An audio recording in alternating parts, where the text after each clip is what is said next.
What's up, everybody? Welcome back to the Corner Show, starting high thinking. And today we have a pretty interesting, pretty interesting set of videos today, especially relegated to the apparent diaspora wars. And I think I really am tired of like all of these things, these little different ways we've found ways to distract ourselves from the things that actually matter in society. You know what I'm saying? Such as like, hold on. I hate when. Okay, I don't know why I did that. Okay, such as like, the gender war, and then this stuff regarding like turning Chicago red and stuff like that, and then there's like the diaspora wars and stuff like that. We just find ways to nitpick at each other and stuff like that. Whereas if we just put all that bull crap aside and then focus on what's important, then we might actually start pulling our resources together and then fighting and then finding creative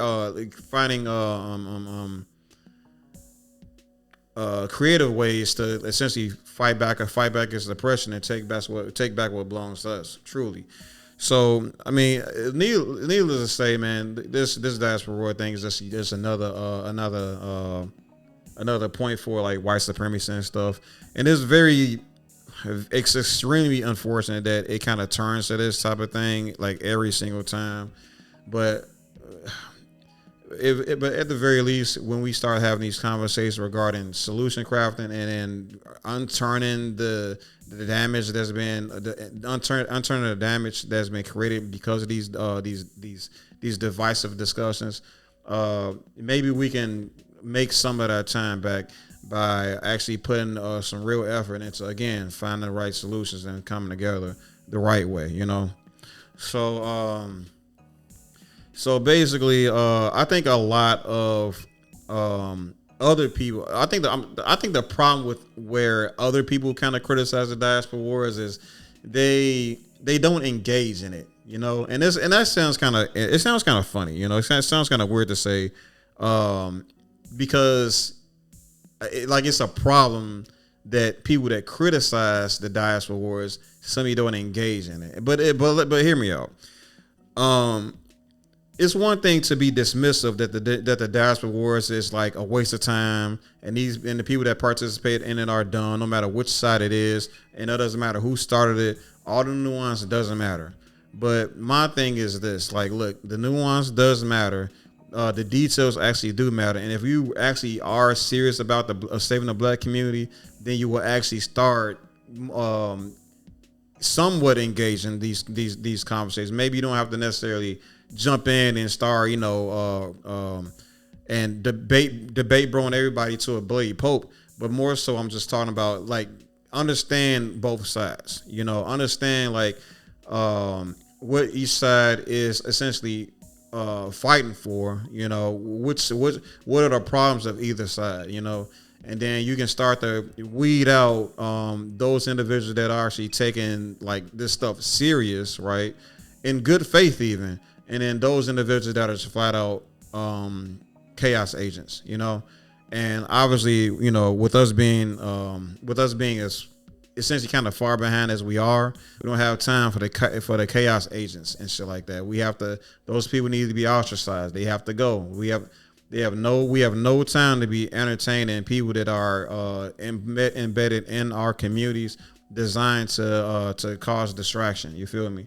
So again, if you care about, the community and stuff like that, you'll understand that this diaspora war is an actual problem, and then it actually is worth engaging in good faith. And that is the only way you will be able to make strides towards actually solving this dilemma. So here at Chicago Black Delegation Podcast, and I highly think and do want to see the end of the diaspora wars, because it is time for us to do away with these distractions. Gender war included, any other of these distractions, for that, I mean, sports distraction, video game, whatever. All of these distractions have to go so we can start prioritizing our communities and also prioritizing our aptitude to politics. So, without further ado, let's kind of get into like the first kind of video here. It's more or less about it's more or less about identity, and I want to kind of get people to kind of understand some things about this. Let's just put it this way: there's some confusion, and I want to offer some level of insight and perspective, so people can kind of get this on out the way, get these talk points out the way. So whenever somebody were to come up and say, "Hey," Dominicans aren't black, well, you will know what to say to that person. You feel me? While also respecting their wish, while also respecting them. So work and someone asked, "Oh, what are you?" And I said, "I'm Dominican." And they're like, "Oh, so you're black." I said, "No, I'm Dominican." So have you ever wondered why so many Dominicans say, "I'm not black, I'm Dominican"? Trust me, it's not racism, it's just context. We all ooh, know in the US. yeah, so it's not racism, it's context. I don't even understand why somebody would even think it's like why is racism? Racism is not even like the word you would kind of. I mean, I guess he's trying to say like. I guess he would probably. I'm sorry. I guess somebody would kind of say that. Um, because you're rejecting the idea of being black, that would be like some level of exclusion from the black community. Seem as though that you believe that being black is like being less than or something like that. So I don't know. Well, it's just different perspectives. I'll kind of let's see what they kind of say from here. Black identity was shaped by slavery, segregation, and the civil rights struggle. But in the Dominican Republic, identity comes from mestizaje, which is a mix of African, European. I want to correct her in that as well. I think she just said that blackness is to do with like the struggles that kind of come along with being black. Not necessarily like blackness. Actually has a definition in America, and it's not that, you know. Let's take a look at the let's I'm gonna actually show you the definition of like black in America according to the census, which is again directly tethered to the government, which is like pretty much the I mean, mind you, I understand people will rather you rely on a more cultural understanding of these words, but honestly, black people kind of we kind of just go along with the terminology that's been given to us and stuff. So black is just one of those terms that we all kind of just adopted. Barely anybody even knows where it even originated, but we all kind of just adopted it anyway. But regardless of that, you have to understand. If we're gonna be speaking the language, you have to understand where these words kind of come from, and like, and where is most applicable. We have to kind of about understanding of these words from those perspectives.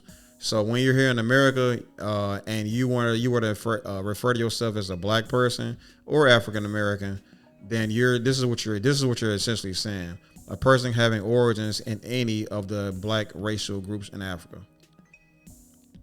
So so that's essentially that is what you're saying when you're calling yourself black. Um, in general.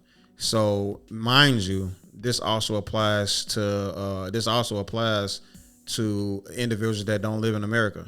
You know what I'm saying? Maybe not. Well, obviously, maybe not African American, right? But like more so, obviously, black. So you would refer to somebody, somebody in, let's say, Dominican Republic as black because they have origins to the black racial groups in Africa. You know what I mean? And like I said, and you'll see where she's kind of going with the argument, but I just want people to understand, like, there's an actual term, like there's if we're going to use the word, I'm sorry, if we're going to have a conversation about an identity or ethnic identity, we have to use the prevailing definition. You know what I mean? And indigenous roots. So we have a mixture of all three. So here people say, "I'm Dominican" first and everything else comes after. So I represent Dominican Republic, hence I'm Dominican. So in the US, race is often seen as black or white, but in the Caribbean, it's a bit more complicated. There we have morenito, indio, canela, trigueñito, blanco, rubio. And so we have multiple ways that people can describe themselves. by the color of their skin, not by the race, ethnic, and all of that, or descent that they represent, because we identify as Dominican. The issue Yeah. So okay. So yeah, they have different ways to like describe themselves, which is fine. But like yeah, it's essentially this. It's just it seems like perspective most likely, and I'm pretty sure that's what she said just a couple seconds ago. But I think it's also just a problem of people not necessarily understanding what either of us mean. If somebody were to explain to her what black actually meant, which means again of origin to black nation. I forgot what that she said already. Um, yeah, a person having origins in any of the black racial groups in Africa. Yeah, if somebody would actually explain that to her, she'd be like, okay, well, yeah, my people, I do have lineage to different black nationality or racial groups in Africa, origin groups in Africa. Like so yeah, she would like be able to like reason with that to say, okay, there is commonality. I do have commonality. I do have lineage to these people. I do have roots in these in Africa. So yeah, so then the conversation changed. You know what I mean? And then maybe we can all, but if she wants to have a conversation regarding how she would rather be identified as, or anybody for that matter, then like so be it. Like we can have that conversation as well. But like if I were to talk to you and say, hey, are you black? Then yes, with the understanding of within my understanding of what black means, she could say yes, but it's just a little bit too um dismissive to simply say no, I'm not black, I am whatever, I'm not gonna speak the language, so she's whatever identity that she claims to be, but it's just that when if she had to understand, if they had a conversation about what it means to actually be black, then again, like I said, the conversation will change, and she'll be more likely open to identifying as black, even though she may not actually hold it close to heart. You know what I mean? comes when people in the US expect Dominicans to fit into one racial category by forcing someone to adapt to an outside label that doesn't build unity. It more so Easy. creates conflict.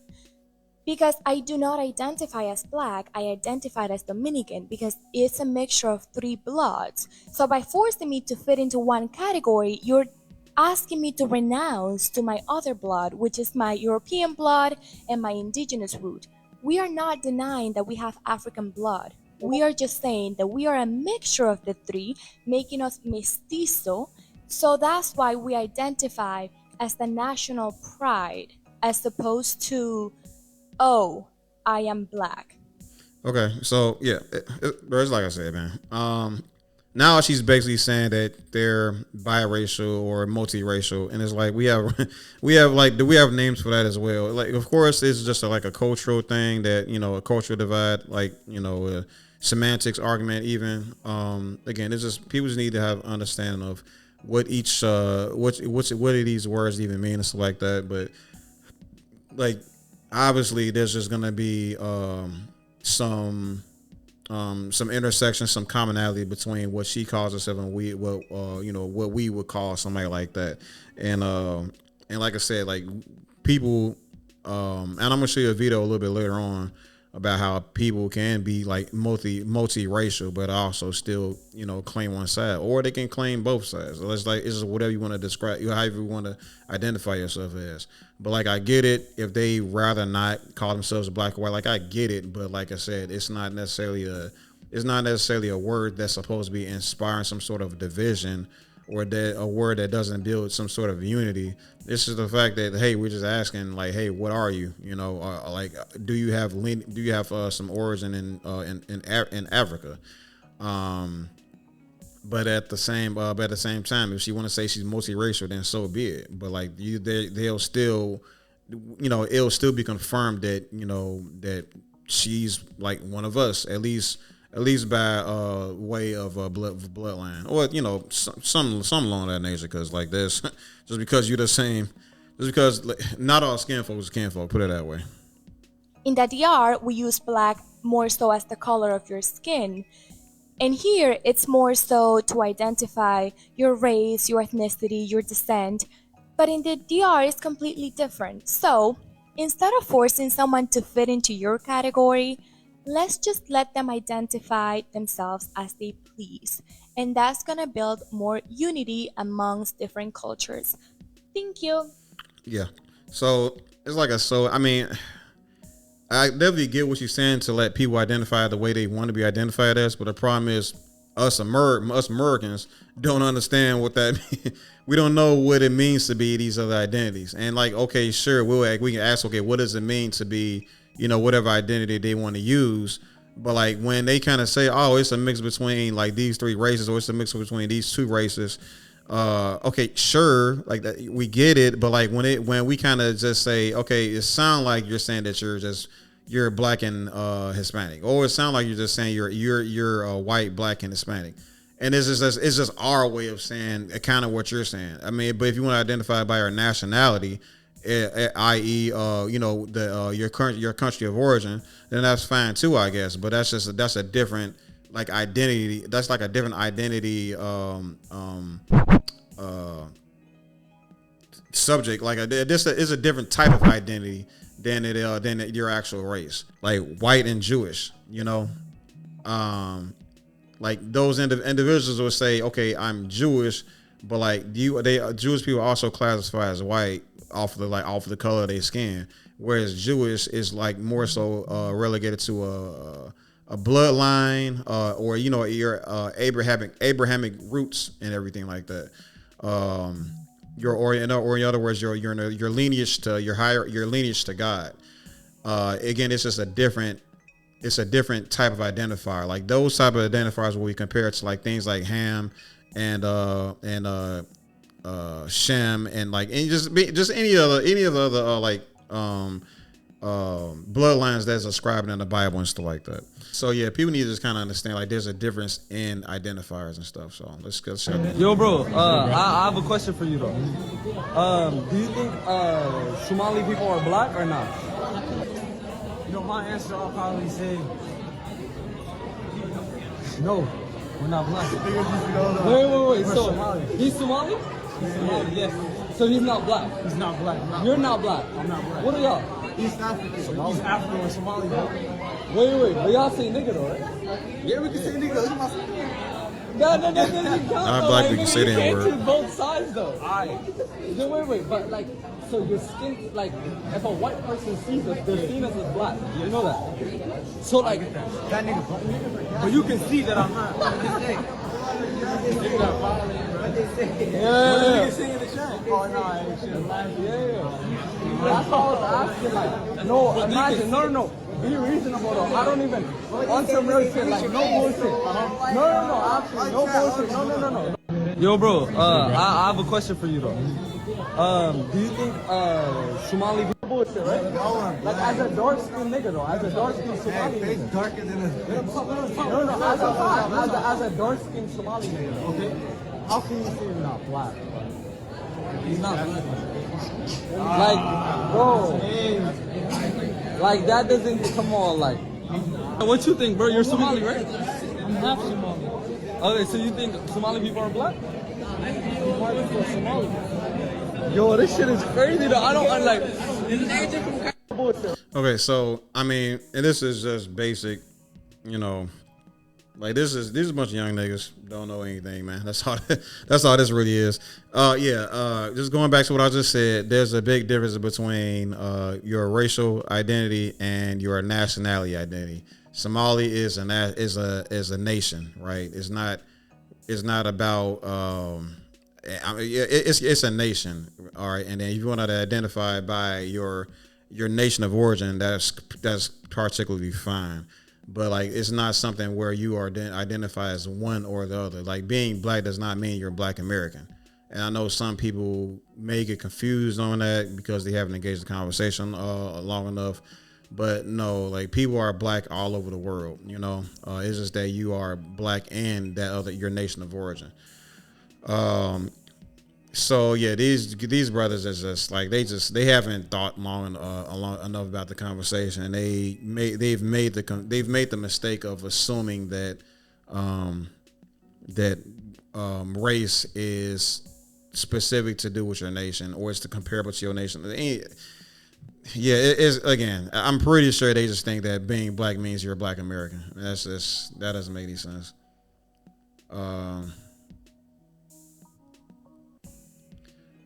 So here we have a gentleman kind of explaining his problem with these individuals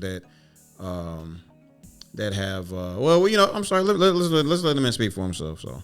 Black people, especially from Canada or other countries, mock African Americans for not knowing their heritage. To an African American, it's the dumbest thing that could come out of anyone else's lips. Bro, so where are you from? And you say you're African American, they're like, bro, you don't know where you're from Africa? They're like, you don't know your roots, your heritage? Inside your head, you cringe because it's the dumbest thing they could have possibly said. If you're talking to an African American and you have to question the fact that they don't know their heritage, you should automatically revert back to first grade and start over. Ignorance is not a bad thing. Ignorance just means that you have the opportunity to learn. And I'm gonna teach you. African Americans have no possible way of knowing where they're from because over hundreds of years, literally taken from our homes, and we are put together with other Africans from different countries. They can't communicate with each other, bro. Hundreds of languages from Africa. Different tribes have different languages. And that's the first generation. We would get beaten for talking. So even trying to communicate got us beaten. At what point in time can we learn what specific region of Africa we were from? It's impossible. Our heritage is literally America. They don't call us Africans no more. We're African Americans because that's where our history started.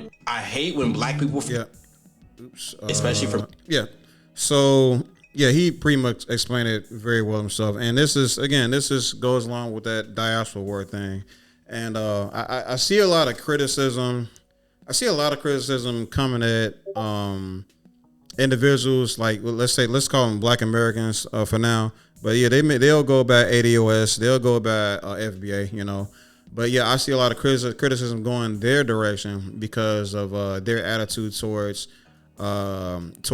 immigrants, and I would argue to say they are problematic immigrants. I'm sorry, Black immigrants. So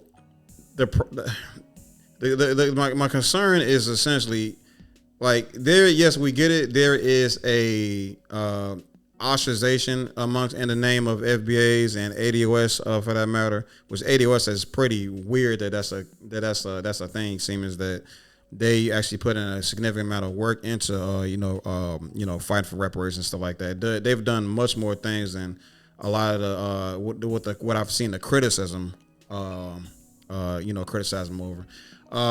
But regardless though, these people actually put in the work and they're getting ostracized for it. But the fact of the matter is they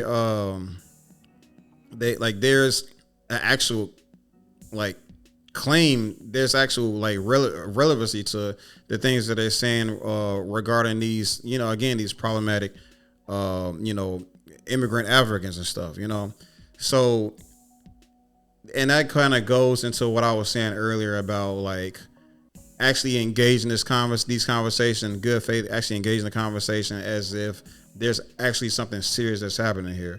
Now, mind you, there's good people on both sides, right? But there's also bad people on both sides, and then we have to if you're gonna sit here and have these host these debates with these groups of people, but you're not necessarily engaged in the conversation in good faith to understand that there is problematic people that they call tethers. Listen,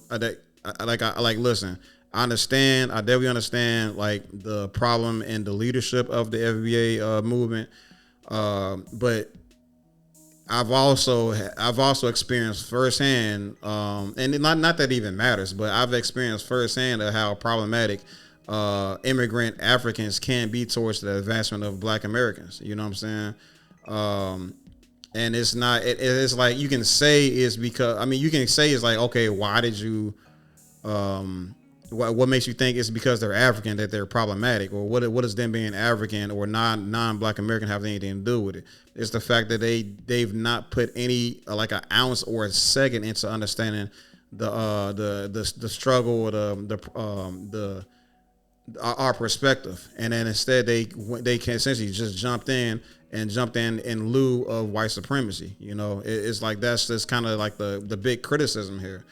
So it's like, and obviously it's not all of them. As a matter of fact, there's much more, African like allies to us than there is enemies and stuff like that. But I don't know what else to say. Like, if these people kind of come in and immediately criticize us and tell us how much better they are than us, again, I mean, it brings full. It gives us.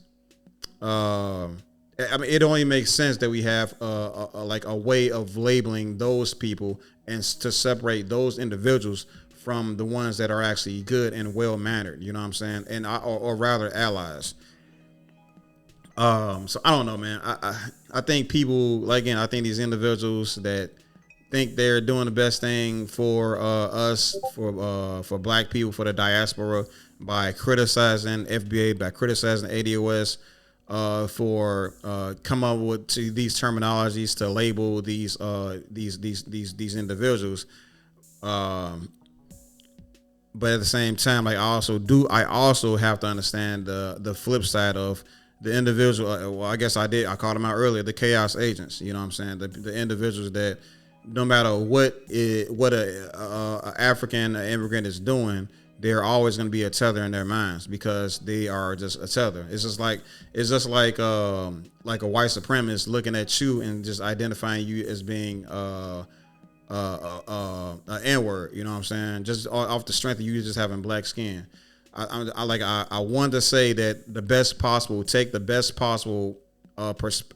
truest perspective of why these individuals, these Africans are being given all these type of bywords is because those individual African immigrants have deserved it. But again, we all, I think the proper use of such bywords is only using it where necessary, where it's applicable.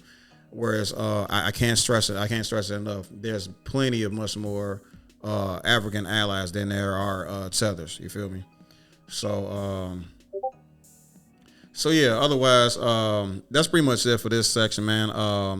I just want people to like finally get past this diaspora word nonsense, and I'm pretty sure there's other things we have to talk about, but hopefully this conversation will kind of inch us just a little bit closer, just a tiny bit closer towards this, like destroying this conversation, this debate once and for good, so we can move on to the next step into solving our diaspora problems. You feel me? It's been hard thinking of a Chicago Black Delegation podcast, and this has been Corner Show. I'm out. See you on the flip side.